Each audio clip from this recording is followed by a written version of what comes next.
এমন কোনো ডিয়ার নাই যেটা চুই কমপ্লিট করতে পারবে না। বল তোদের কি ডিয়ার? তাহলে এই রাস্তা দিয়ে ফার্স্ট যে ছেলেটা আসবে তাকে হাঁটু গেড়ে বসে তোকে প্রপোজ করতে হবে। ওকে ফাইন, আমি খেলবো। জুই হার মানার মেয়ে না। I love you. আপু আমাকে বলতেছেন? তোমাকে বলতেছি, এত সুন্দর একটা মেয়ে তোমাকে প্রপোজ করলো আর তুমি এইভাবে ইগনোর করতেছো। সুন্দর মেয়ে কোথায়? এই ক্যাম্পাসে সব ছেলেরা আমার পিছনে ঘুরে, আর তুমি বলতেছো কোন মেয়ে? এই ক্যাম্পাসের সব থেকে সুন্দর মেয়ে আমি। ও আচ্ছা আচ্ছা, ক্যাম্পাসের সব ছেলেরা যদি আপনার পিছনে ঘুরে তাহলে সব ছেলের কমপক্ষে রুচি 3 বেলা খাওয়া উচিত। তাদের মাথায় ঝামেলা আছে। আসি আপু।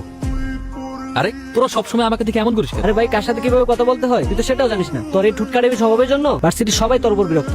আমি তো কখনো মিথ্যা কথা বলিনি, আমি সবসময় সত্য কথা বলি। সেটা কি আমার দোষ?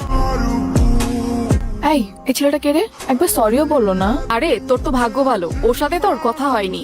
কখনো কাউকে ভালো কিছু বলেছে বলে তো আমার মনে হয় না, আর এজন্যই ভার্সিটি কি ওকে পছন্দও করে না।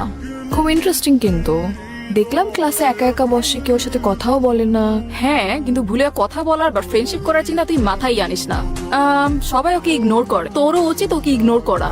আর এমনিতেও আমার মনে হয় না কোনো মেয়ের প্রতি ওর আকর্ষণ আছে বলে। হ্যালো, জি আমি। আমার কলমটা পড়ে গিয়েছে, তো কি হয়েছে? তো উঠিয়ে দিন। আমি কলম উঠাবো? আমাকে কেন উঠাতে হবে? আরো তো অনেকেই আছে, তাই না? ইয়েস স্যার, আমি জানি ক্লাসে অনেক মানুষ, কিন্তু আমি চাই কলমটা আপনি উঠান। ভালো থাকবেন আপু, আসি। এখানে থাকলে হয়তো কলম উঠাতে আমার পড়াশোনা আর হবে না। হ্যাঁ, গাধা নাকি আমি? আপু, এই গাধার বাচ্চার নাম্বারটা দিত, ওর লাইফ আমি হেল্প করে দিব। ঠিক আছে, লে। হ্যালো, আসসালামু আলাইকুম। কে? আমি তা তো জানি, কিন্তু কে আপনি? আমার পরিচয় জেনে আপনার কি হবে? আপনি আপনার পছন্দ মতো আমাকে একটা নাম দিয়ে দিন না। আশ্চর্য, আমি তো আপনাকে চিনি না, নাম কি করে দিব? চেনেন না চিনে যাবেন, কথা বলতে থাকেন, আস্তে আস্তে এমনিই চিনে যাবেন। আমি একজন অপরিচিত মেয়ের সাথে কেন এভাবে কথা বলবো? কারণ পরিচিত কেউ তো আপনার সাথে কথা বলে না। বাবা ডেকেছো? তুমি নাকি বডিগার্ডদের তোমার সাথে ভার্সিটিতে যেতে নিষেধ করেছো? হ্যাঁ। কারণ বাবা, তোমার এসে বডিগার্ডদের জন্য আমার কোনো ফ্রেন্ড আমার সাথে মেশে না, আমার কাছে এসে কথা বলার সাহস পায় না। একটা মানুষ একা একা কতক্ষণ থাকতে পারে তুমি বলো তো? অনেক তো হয়েছে বাবা, অনেক হয়েছে। আমাকে চার দেয়ালের মধ্যে অনেক বন্দি করে রেখে আমি তো বড় হয়েছি, এবার একা ছাড়ো। চার দেয়াল বলতে তুমি কি বুঝাচ্ছ? তোমাকে তো আমি বন্দি করে রাখিনি, না তো তোমাকে কোথাও যেতে নিষেধ করছি।